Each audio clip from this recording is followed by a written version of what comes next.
Hello, ladies and germs. I'm Mr. T-Virus, and you're watching The Stanley Parable. Okay, so just a little 411 on this game. It originally started out as a Gary's mod project, modception, and it was a meta-commentary about choice in games. And it also had one of the best voice actors ever, and he is incredibly British. And I guess they actually did so well that they made it into a full-fledged game. So here we go, let's just jump straight in. The end is never the end, the end is never the end, the end is loading. This is the story of a man named Stanley. Hi, Stanley. Stanley worked for a company in a big building where he was employee number 427. Employee number 427's job was simple. He sat at his desk in room 427 and he pushed buttons on a keyboard. Orders came to him through a monitor on his desk, telling him what buttons to push, how long to push them, and in what order.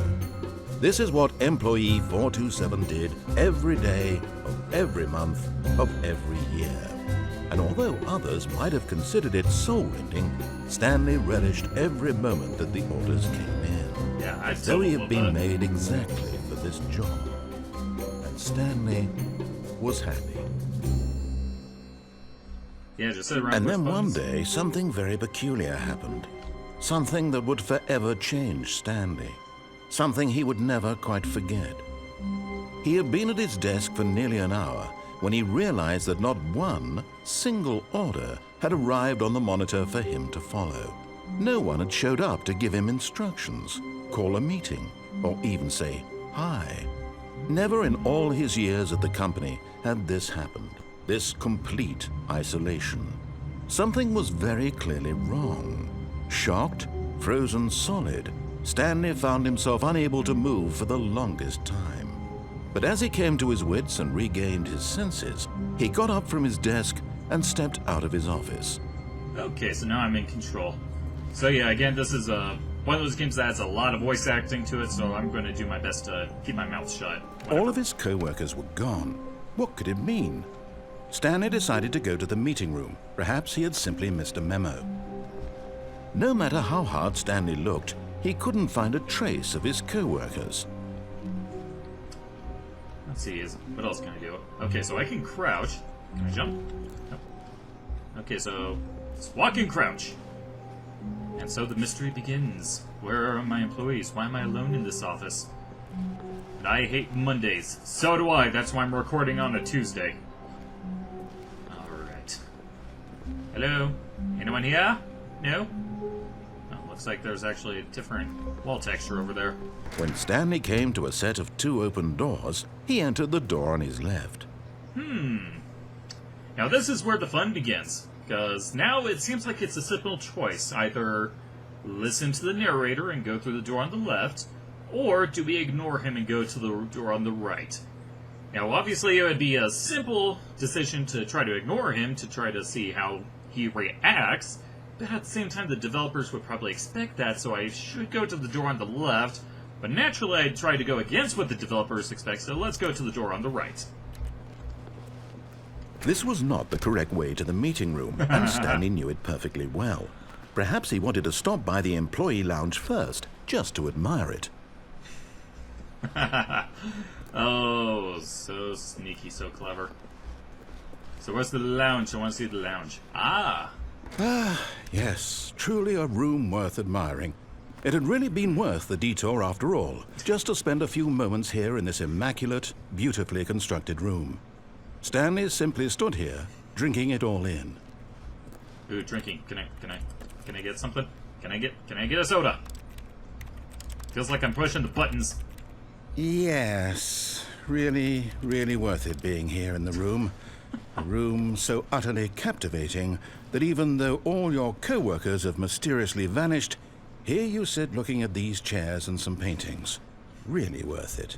Okay, alright, I get it. I'll keep moving. But eager to get back to business, Stanley took the first open door on his left.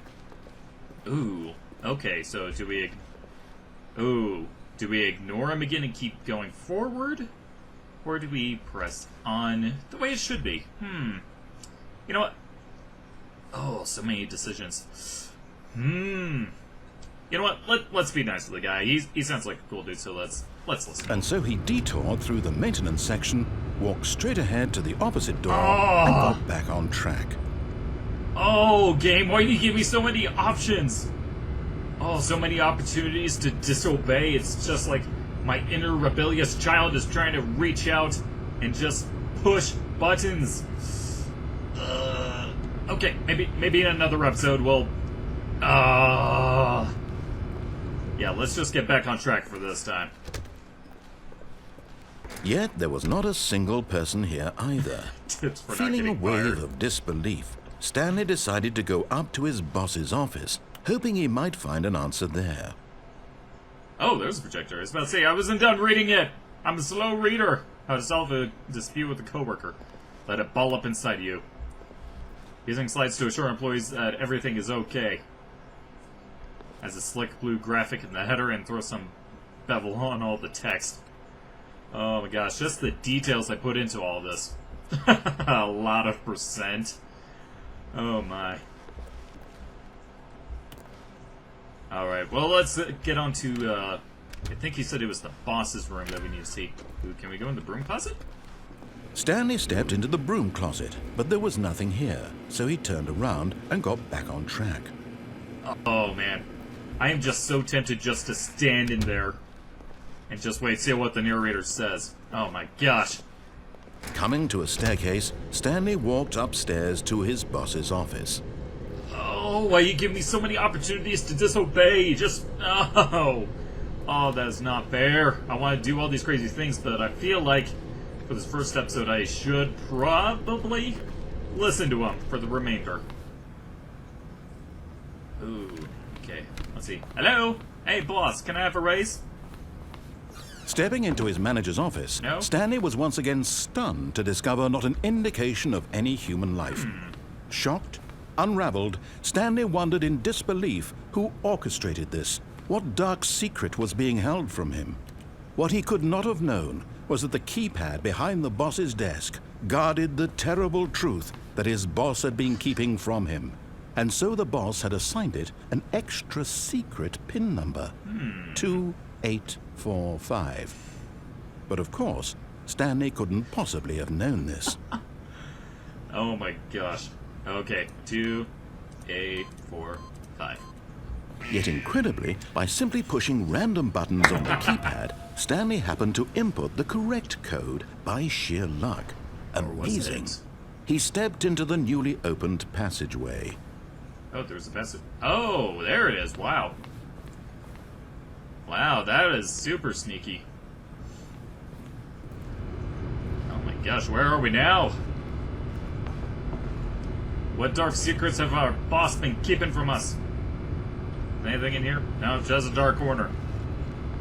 So what other dark secrets await? Okay, now I push the button. Ooh.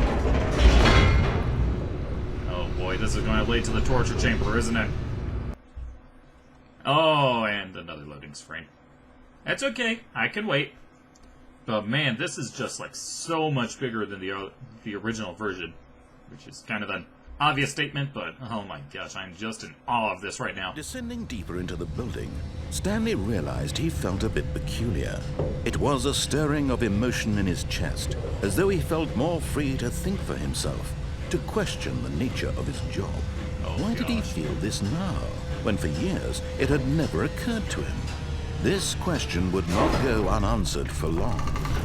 Ooh. Oh, this is probably just the developer's way of saying, okay, get ready, go nuts. Stanley walked straight ahead through the large door that read Mind Control Facility.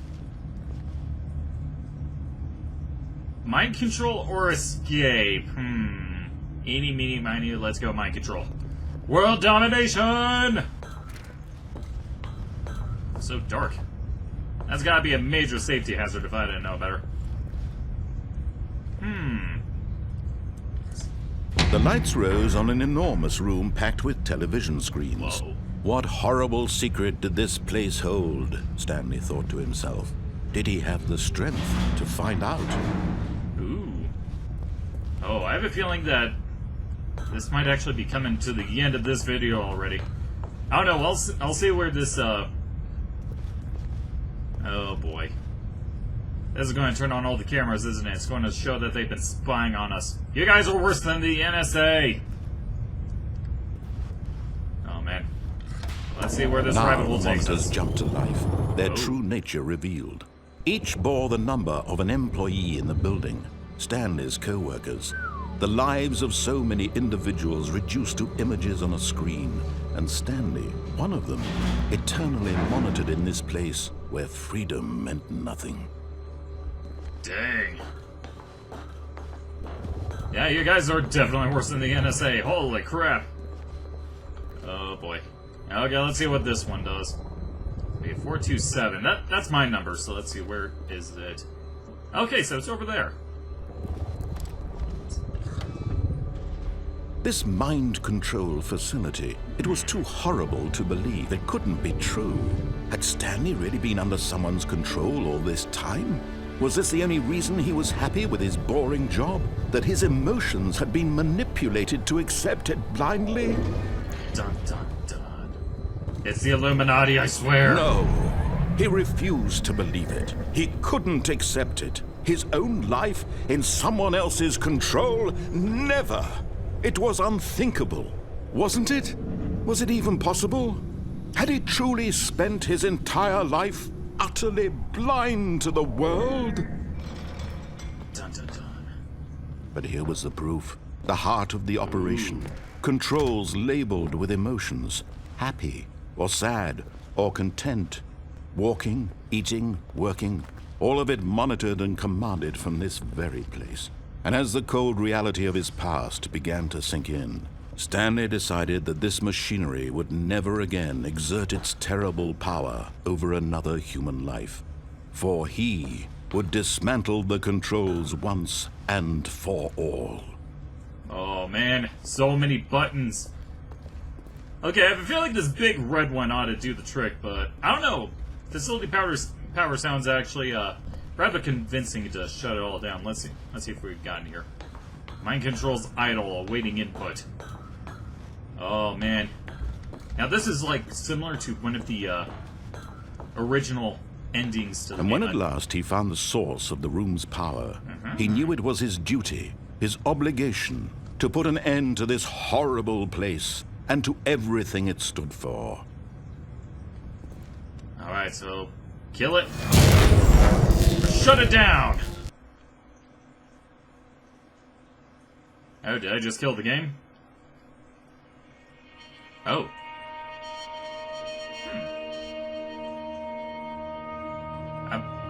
Blackness and a rising chill of uncertainty.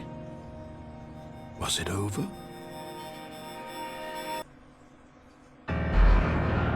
Yes. He had won. He had defeated the machine, unshackled himself from someone else's command. Freedom was mere moments away. And yet, even as the immense door slowly opened, Stanley reflected on how many puzzles still lay unsolved. Where had his co-workers gone? How had he been freed from the machine's grasp? What other mysteries did this strange building hold? But as sunlight streamed into the chamber, he realized none of this mattered to him. For it was not knowledge or even power that he had been seeking, but happiness. Perhaps his goal had not been to understand, but to let go. No longer would anyone tell him where to go, what to do, or how to feel. Whatever life he lives, it will be his. And that was all he needed to know. It was perhaps the only thing worth knowing. Stanley stepped through the open door. Stanley felt the cool breeze upon his skin, the feeling of liberation, the immense possibility of the new path before him. This was exactly the way, right now, that things were meant to happen. And Stanley was happy. Yay! Happy Stanley is happy us. Okay, so... Achievement unlocked, beat the game. Okay, so yeah, I guess that's the first ending of the Stanley Parable. So what I'm going to go ahead and do is... Oh, I'm back here. Oh, okay. Alright, so I guess this one ran a little bit longer because I had a feeling that I was at like the tail end of it. So what I'm going to do for the next couple of episodes is I'll play it again, but go through the different options and choices just to see what other shenanigans there are. Because that sort of gives me so many options just to disobey. It's just like that big red button just right there. You just gotta push it. But until next time, I suppose. So thank you everyone for watching. Feel free to subscribe, follow, blah blah blah, and all that good stuff. This is Mr. T Virus signing out. I'll see you next time. Let's go!